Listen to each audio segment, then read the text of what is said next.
Hello there everyone, Inky Fingers here, and this is Inky Fingers Architectural Art. Now today I'm going to paint this nice little farmhouse by a river. But what I'm going to show today is by using a grid. One of the most basic ways to get a picture, a photograph, an image of a photograph onto your paper. Now why do we use a grid? Well, simply so we can accurately get the picture onto your paper when you draw it out, because instead of having just one large photograph as we have here, when you put a grid on it you change that one large photograph into many smaller areas. And so when you work upon this picture to transfer it onto your watercolor paper, instead of having one large area, you can have a look and see the position of the various things in this one section, such as the roof, in this section such as the chimney. You can manage to draw in much more accurately the position and the dimensions, the height, the width, by using a grid. There are other ways to do this, such as using the good old-fashioned proportional scale divider, which I've shown in other videos. This is what I always use now. It's much simpler to use than drawing a grid. But if you don't have a set of these and you're not too good at drawing, then using a grid is the next best thing. On this grid here, I always start by, you've got your photograph, by measuring the length. Say it's, for example, 20 inches. Then half of that is going to be 10 inches. So you just put a mark. Do the same at the bottom.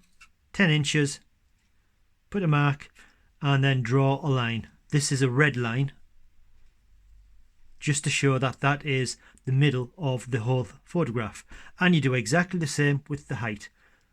Measure that to there, whatever it is, you half it, put a mark, do it that side, and you draw a line. So basically you've got a crosshair, or 4 smaller areas.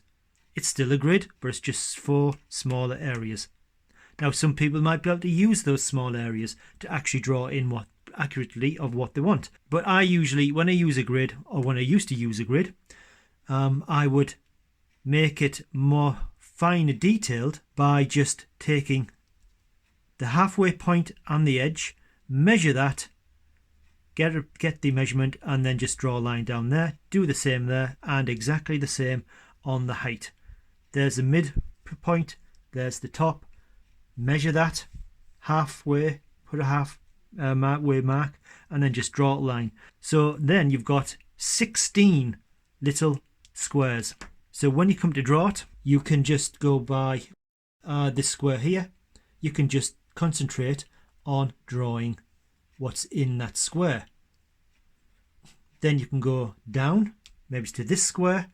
If you can see, the chimney pot goes down into this square. You can work out the roof, the angles, where the positioning are, where does this the ends of the eaves. You just do one square at a time, and it's much simpler to work this out. So what do I mean by this? Well, this is already gridded out. I've got, this is just a piece of tracing paper, so we could put it over there like so, and you can see the picture underneath. So let's, for example, draw in this chimney pot here and this little bit here. So we can see it's grid 2 going across. So we're in this square here. Let's just put some paper there so we can see. So what we can do is, as I said, we've got a much smaller square.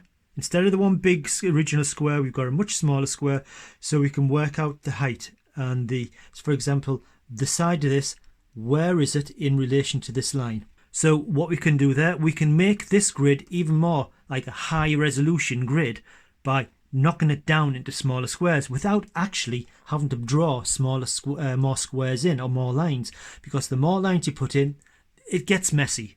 So we don't want that. So what we can do is, say for example, we want this line here. the side of the chimney stack. We need to find out the distance from that line to where that starts. Now, because it's actually just in this small grid, we could just eyeball it and say, well, that's something.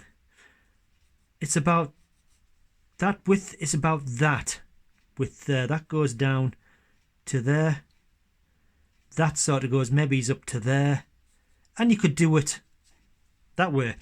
But if you want to make sure you're not too happy doing that, you wanted to make sure, then what we can do is we can, as I said, just make this a little bit finer detail. So if you take the top of this and that, so we've got this, the side of this grid, this square, we can roughly just eyeball it to sort of get the middle of that there. So then we can do this on the same thing on our paper. That will be about there, and then we can find out, okay, this point here, the corner point, how high is this from this bottom line here? So what we can do, we've got that point, we could just do a little line across there. And then look, where on this line is this point here? So we can see there, if we put a line there, that will be halfway between that and that point. And that point there, the height, will be just above that line. So if we go back down to our picture here, so let's see, so that will be halfway there, and we can see that this is just a little bit above, maybe say about there, and that would be, we'll do this in pencil, and that will be around where the top of that line would be, of that point. But then we've got to find out the distance between that line to that line. So basically we do the same thing. We will go to, we've got that point there, we have this point here, so that's that point there and that point there, because we're still working within this one square. So we just go across and we find about roughly halfway, maybe this is about there. And then once again we can find, well, if we want this point here there, so if we take that point there, again roughly just eyeball it and put a little mark. So that's now halfway between these points here. And then how far across from there to that mark there is this? So we can see it's just a little bit to the left of that mark. So there, that's a little bit, that would be it. That would be about there. So this we would be slightly off just with doing our eyeball. So we'll just do that line there up to this point there, because that's that point there, and that's the height of this part of the chimney stack. Now we want this point here. So let's see. We have this mark, which is that, and then we have that mark, which is that. So how far across from this mark does this other side of this chimney go? So we can see, if we can just put maybe just a little mark there. Again, that's halfway between there and there. And we can see that this side of the chimney is it's just a little bit to the left of that mark. So it's about there. So again, we shall just put a little mark going up there. We'll just put that across. That's about the same height as that. And then we have, it's a 3/4 view, so we've got the side view of the chimney there. which just so happens to fall on this mark, this middle mark here. So we can just put that up there like so. That comes like that. That goes like that. And then you've just got this little nub on there, which we don't need to do. We don't need to do measurements for that. That sort of goes up there, something like that. And then as for the chimney pot, again, we can then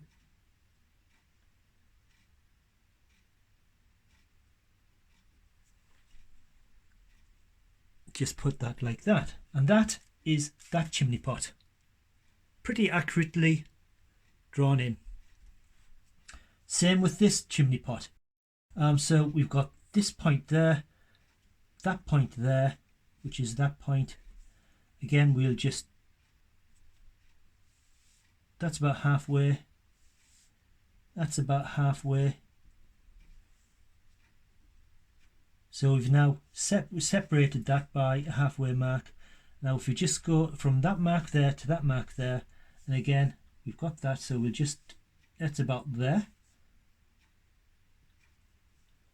So we can say we want the height of this chimney here, from that mark up to there. So we've got that mark, we've got our halfway mark, which is there. So this top of this chimney there is about, roughly, it's about halfway between that and that. So halfway, it's about something like that.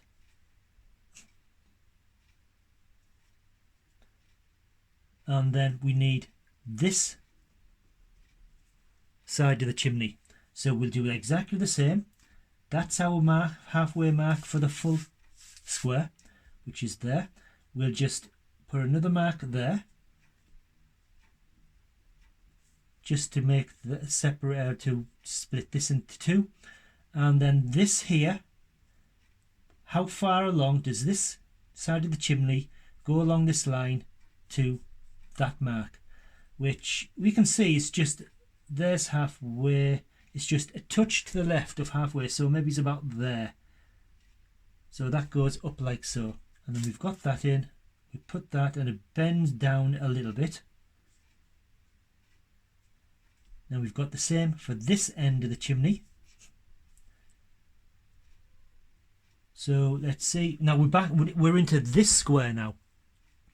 So same thing, that's that. We do a little mark there, so half it,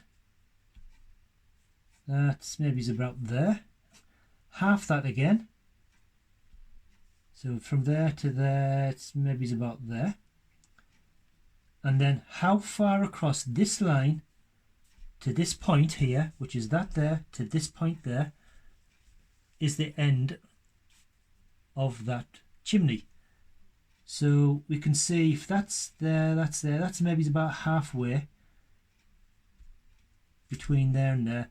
And this, the end of this chimney, is just to the left of that line. So there's that line, that point there, just to the left. We'll have that like that, then it goes up. That will go down into that, these two squares there. And then we can put our little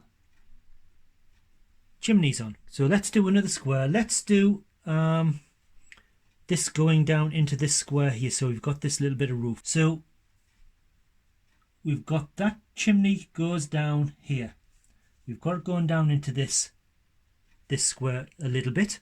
So again, we need to know where the bottom of this chimney is in relation to this square. So once again, we've got this point there. We put a little cross here, which is there.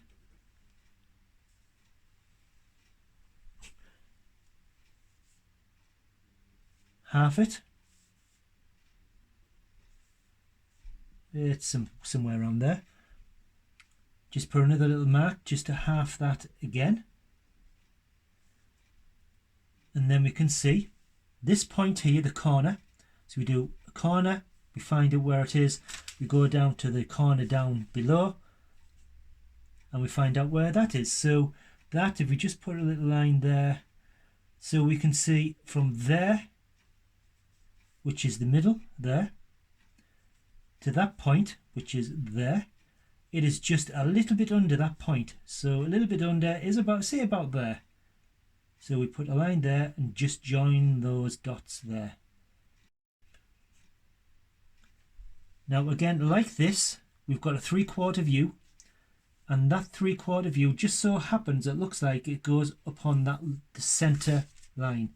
So we'll just make that a little bit thicker.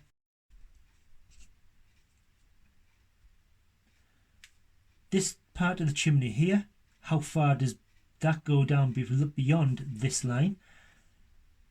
So if we put, we've got our mark there, which is that mark there. If we just put a line across, it is just a little bit above that line. So there's that point there, just a little bit above, and it goes in like that. And then we've got that angle going down. So all we need to do is join that dot with that dot,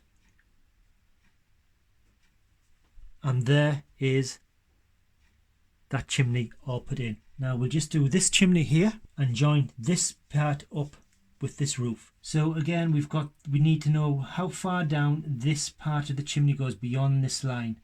Now with this, we can see really it's about there. Some things you don't need to measure to do your dots. You can just see just by eyeballing it. And we need to put this roof in from there to there. Now we can see this part of the roof there is just under there, a bit like that. So again, you just join those dots up, and we can see that we have the perspective correct. So that goes, it's about there. This goes, well, this line here, that goes all the way down to here. So let's work that out. So we've got this point here, that's that point there. We have that point there, which is now going to be there. So we put a line halving this. We put a line, it's about there. So that's about halfway. And then we need to know, but well, we put a line halfway, again halfway there, so we've got a smaller angle there.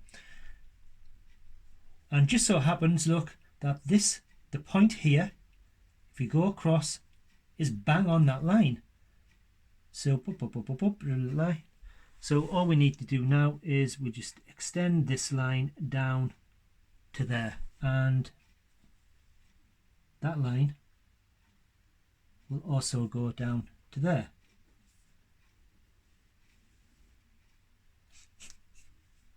And then this part of the roof, which comes out about there, again, where is it? Around here. So we need the corner of this roof. So let's see, so I'll just make a little line going across there, and we can see it falls bang on this line here, our central line. So I'll just use a pencil, so I'm not putting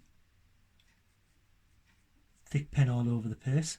So we'll just put a line there, and then we need to know the point of this, where it stops, this point, as it goes into the picture. So we've got the point there, and if we just put a little line going up there, we can see it falls between the central point there and this point there, and it's just a little bit to the left of that point. So we'll say it's about there. So we just put a little, so yeah, it's about there. So once we've got that, we can just connect that to that, and then you would do the same with this. You would just put a line that's between there and there. And we can see this point here is just a little bit above the bottom of this chimney here. So there's the bottom of that chimney, just a little bit above. Put a line, put a little dot, and then you just continue that dot, this line down there. And there we have the angle going correct perspective to the picture. And we may as well continue just to put this roof in, so it's completed. We've got that point in, which is that point. We get this point now. So once again, we've got that. We've got a line there, a point there.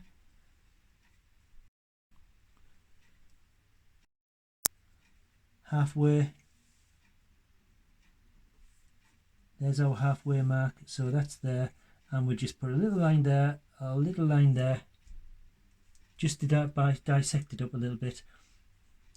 So that's there, that's that, that's that, that's that. So we need a little line just in the middle of there. So then now we can see the height of this in relation to from there to there.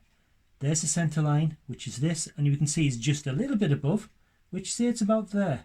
So we just put a little dotted line just across there. And then we need, just like we did this part, we just put a little line going up. So that mark there is that mark there. That's our midline. That's our midline there. And then so we can see from there it's just a straight line going down. So up, straight line about there. So we've got that point, we've got that point.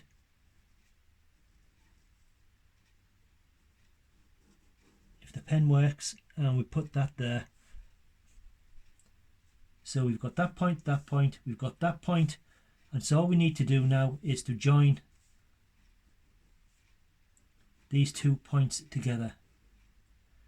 And you've got the roof. And then you just do exactly the same. That goes across there, and you just measure down here, half it, half that, and then see where this wall goes down, which we can see, it's about, I would say it's about there. Once you've done this a few times, you do get quite accustomed to just, instead of putting all these marks in, you can just eyeball it and you can get pretty much in the ballpark.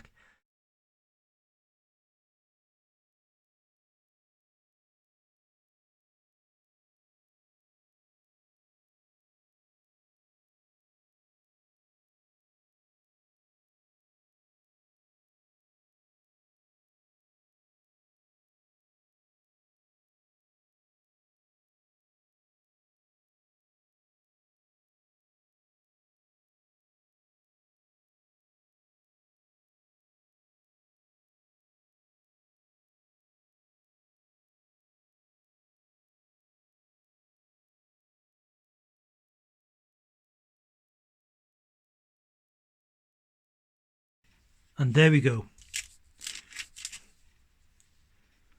There's a quite an accurate drawing of this house, which is granted it's a 3/4 view house. We've got perspective to deal with. We've got other issues. It's not an easy thing to draw, simply because of the oblique view. But just by using a grid and just putting little marks, this for example this half that and then half it again, just little marks, and then you can work out exactly where you need to put your little points and then just join the dots together. It's a little bit of a faff on, yes, I know that, but it is the easiest way. If you're not happy with drawing and you need to do something and you don't want it, you can't trace it, then a grid like this is the easiest way to actually do something. if you haven't got a set of these. Now, if you do, as I've said before, if you do have a set of these, then you could easily draw this onto your paper without doing any grid. All you would need to do is to do a central cross where we can see the red. All these other lines, you would not need to do them. So I've done the drawing using this exact grid, and I've carefully rubbed the grid out. So all it needs to do now is to paint it. And for the sky, I've mixed the simple Cobalt Blue and Naples Yellow. Just going to put some Naples Yellow over the sky here. I've wet right down to the horizon.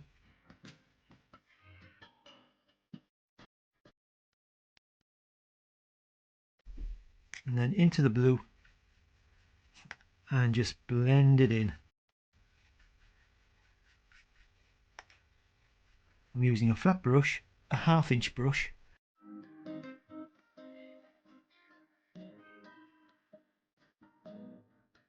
Just soften this part up a little bit.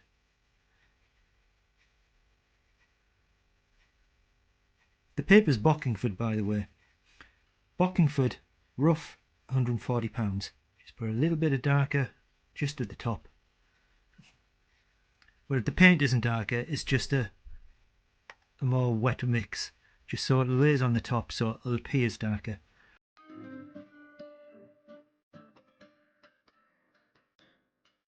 And that's it.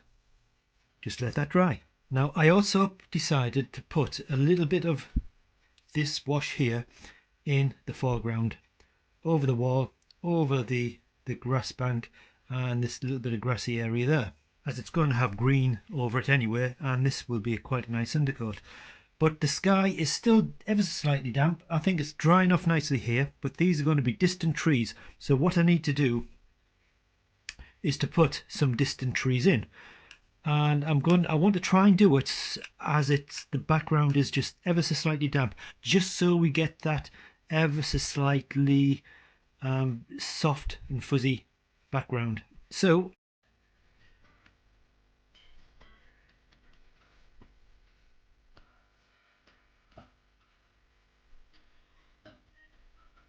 it's not too bad.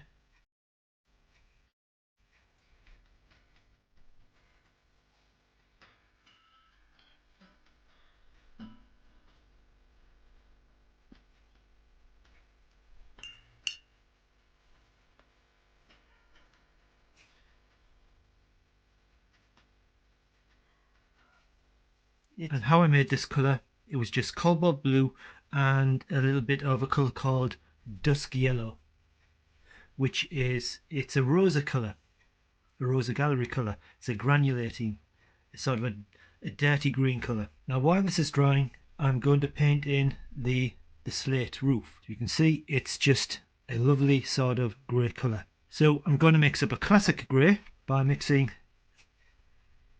Cobalt Blue. It would be better to use ultramarine for this, but I want to try and keep this palette to a minimum.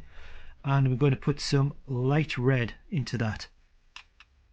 And what that's going to mix is a lovely sort of slate colour. And all I'm going to do here is just simply paint it on.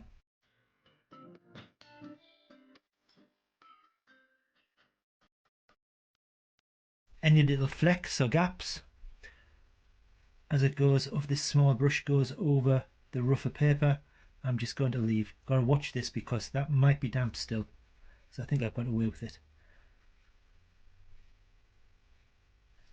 And then in this colour I'm going to put a little bit of green, so I think I'll put some Azo Yellow Light. This is a transparent colour, and I'll put a little bit of just a touch of the Colbalt Blue in, just so it makes a green.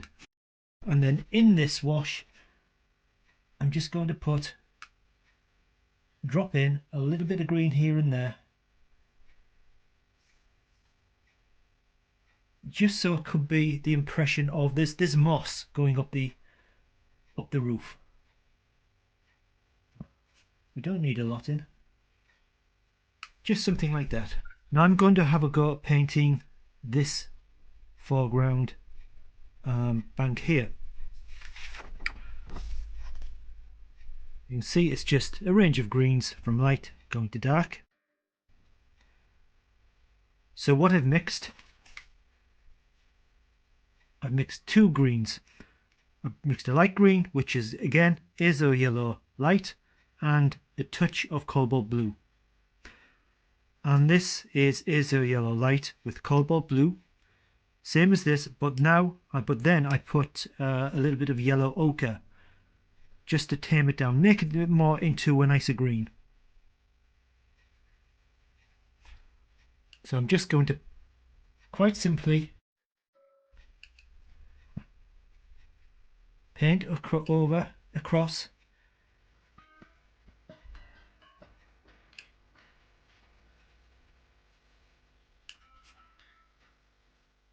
I don't want to really put detail into this.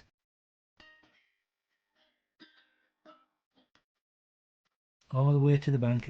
This part here is a path, so we've got to leave that blank to put a path colour in.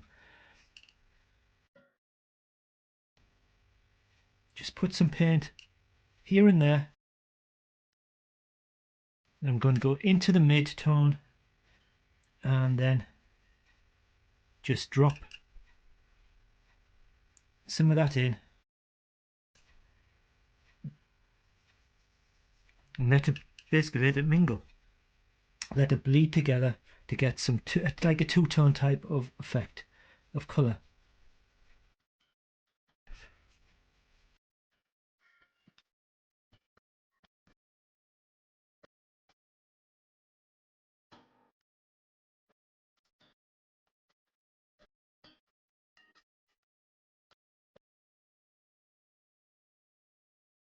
This is the colour I did for these background trees,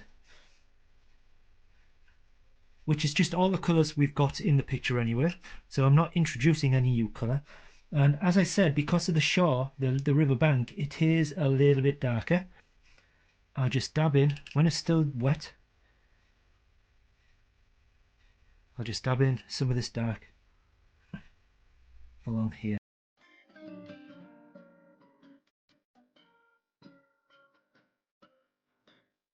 And then we leave that bit to dry. Now I've just put a few dark parts on these trees here. I've painted the wall in, which is just Naples yellow and a little bit of the colour of the tiles, which was Cobalt Blue and light red. Just dropped it in a little bit just to give a little bit of weathered, and that's the same colour as this little outbuilding. So now what I'm going to do is I'm going to put a little bit of extra tonal values and colour onto this now dry grass, and I'm just going to use the same colours I've used before, the light green, mid green and the dark green. Now all I'm going to do is simply get some of this paint on here, just haphazardly like this. I want to try and get a nice watery, watercolory, washy type of look, so I'm just putting this on here. Let's go into some of the light. Get a small brush, clean water, and then of course just drop it on like I always do. You've seen me do it plenty times before, and then just pull it around. So we're diluting parts, and with some parts not getting touched, and when we put the water on, sometimes just let it run in, as we can see, into this now wet wash we've just put on, and let it do what it wants to do.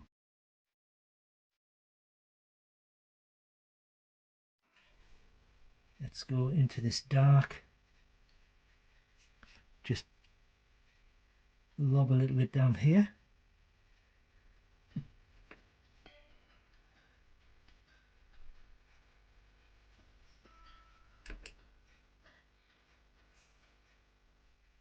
They're blending a little bit into into the top bit.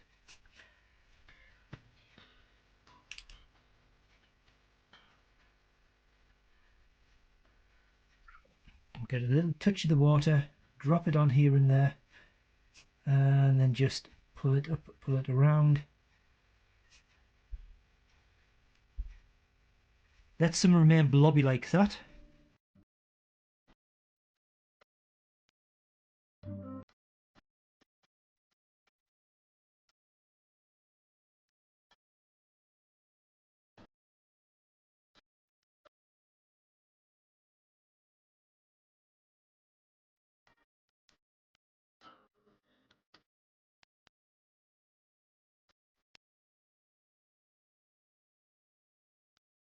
I left the house till last because as it's more of a light coloured house, it could be enough, but because it's a light coloured house, I wanted all the tones really of what's around it before I put the tones on the house itself.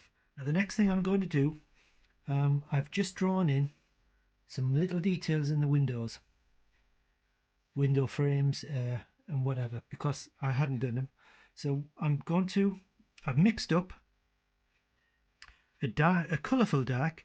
This is just Colbalt Blue, light red, and a touch of Azo Yellow Light. All the colours we've used. So basically mixing the three primaries together to get a nice sort of shadow type dark colour. But it's not black, it's a colourful dark. So all I'm going to do here is in the window frames, or the window panes, sorry, I'm just going to simply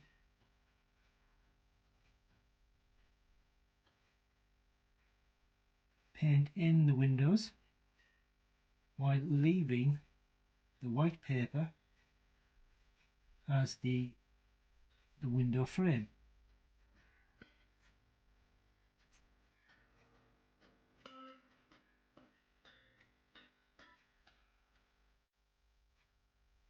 Right, so I've just put some light red, because this is the red we're using, just to colour the doors in some of these windows, window edges. On the photograph it was dark, nearly black, but I just thought I'll add a little bit of colour. But now what I want to do is to put a tone on the house itself, because the house, as I said, it does look white, but it is quite grubby. It's got lots of stains on it. But to just get rid of the white, I'm going to use some very dilute cobalt blue. The only blue we've used in the entire picture, but this is very, very dilute. And I'm just going to scrub a little bit over here and there. Put a bit of clean water, dab it on, just to take the harsh whiteness off this paper. Some more clean water.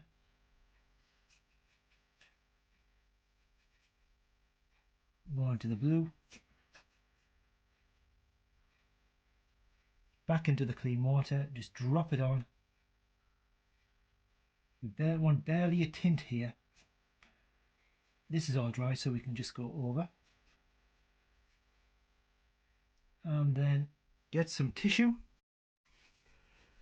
And then just dab here and there. Exactly the same technique I use for brickwork. So we're going to make it quite patchy and a lot less blue.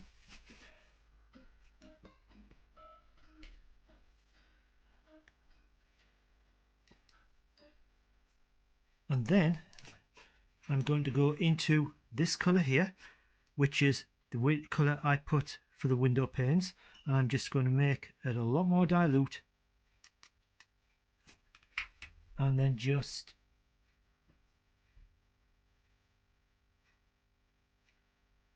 drop it in. That's dry quite quickly. But drop it in, drop a little bit of water on.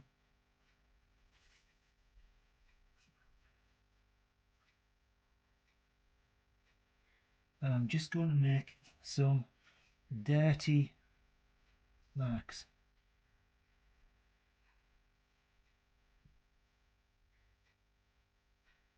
Put a bit there. drop the water. Again, as I said, it's exactly how I do with brickwork. If you need just a little bit of a dab here and there, just to soften the edges off. So all we're after is to try and get some old stains.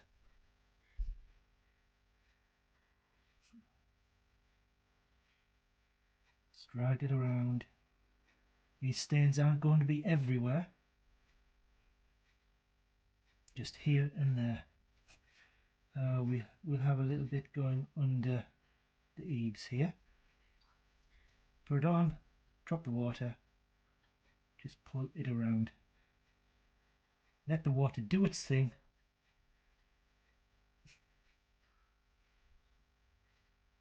We'll have a little bit of staining just here, because this area is quite light and pristine compared to what I've just done. So just put a little bit of staining there, soften it off with the water, drop it on, pull it around, tip of the brush.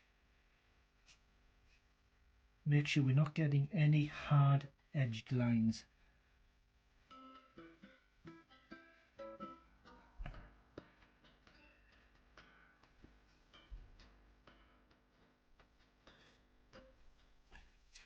And then again, just dab here and there very lightly if you think you want to make it a little bit more textured.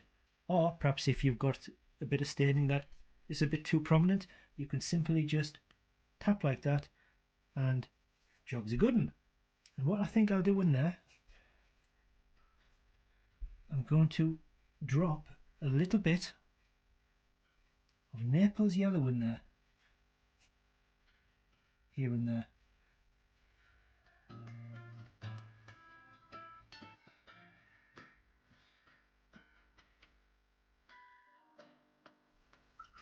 Again, put a bit in.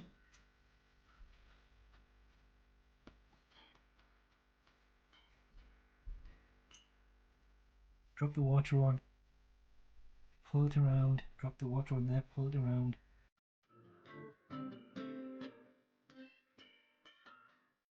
It's just going to give a little bit of extra something. I've put a lot of the same colours, what I've put on the front of the house, I've put on the side of the house. But now I'm going to put some much warmer colours, a violet. And this is the violet I've mixed. It's quite a strong colour. And this violet was mixed by mixing a colour called ultramarine violet. Then I put some cobalt blue into that, a touch of light red, and then a touch of Azo Yellow Light. And that's going to give, that's given this sort of nice, it's a violet colour, but it's not an ultra colourful bright violet colour. And what I'm going to do here in this wet wash is just simply, only on the shadow side, gotta be careful that doesn't run into there.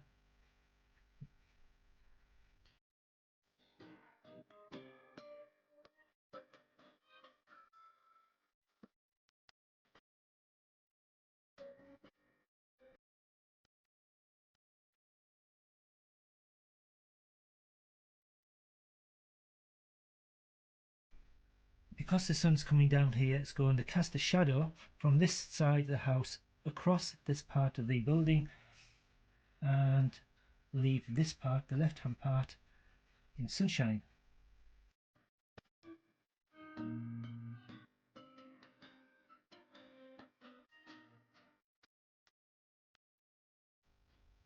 And under the eaves here, can't forget, is also going to have some shadow, so I'll just put some nice glowy paint across here.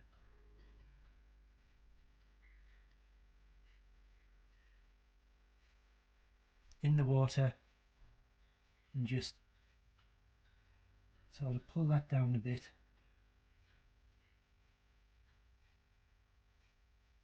like so. So that's the shadows done.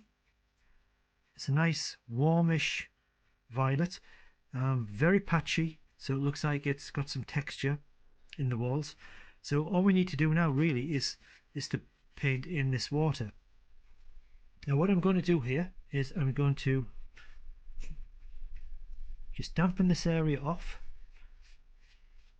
Is ever so slightly dirty water, as you can see, which is good because we can see where we're putting it.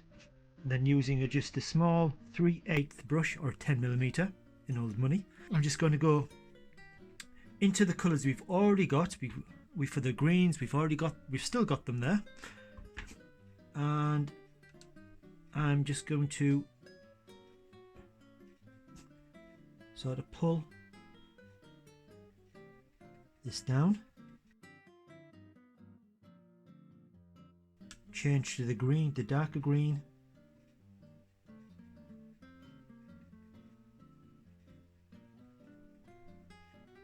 that's the mid green, this I should say. We're going to a bit of the blue for the sky. Now this is just a very light cobalt blue I used for the staining in the wall. Got to stop here because this is where the house starts, and we go into this purple wash. I'll just put that into there like so. Change to a much smaller brush, and then just tickle a little bit of this darker colour into this. Oops, a bit much.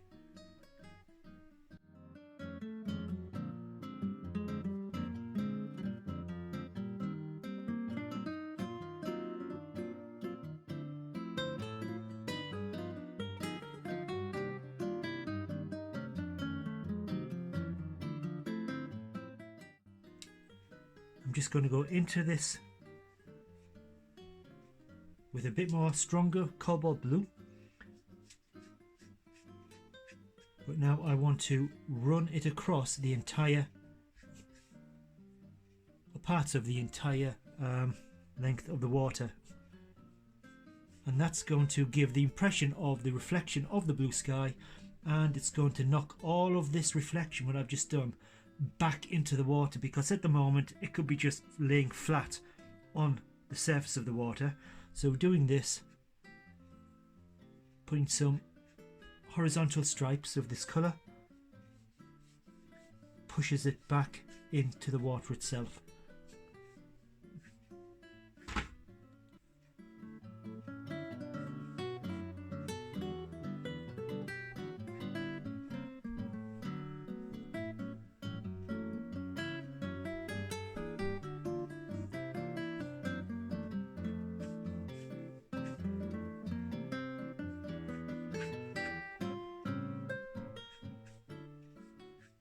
Could even do a little bit of white gouache, white ink across this, just to add a few little highlights here and there.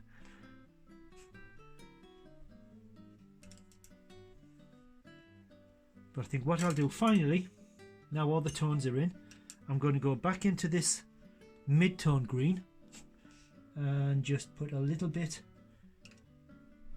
of extra something just around here,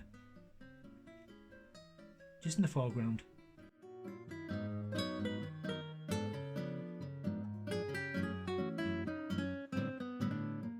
And we'll just let that dry and have one final little look when it's all dry. And there we go. I think that's the picture finished. We go from doing our grid with all our little grid lines and our measurement, how to make a square in the grid even more accurate without having to put any extra lines in, and it ends up to that, a perfectly executed drawing, just like the photographic reference material. So if you need to draw anything a little bit more complicated, but you don't think you have the skill to do it, and you can't trace it, or you don't have any other equipment such as a proportional scale divider, then the best thing you can do is to use a simple grid. Take your time with it, and as long as you take a little bit of care and attention, it should turn out fine and dandy. So I hope you enjoyed this little demonstration about how to use a grid, and I hope you enjoyed the little, and so until next time, I'll see you then. So goodbye.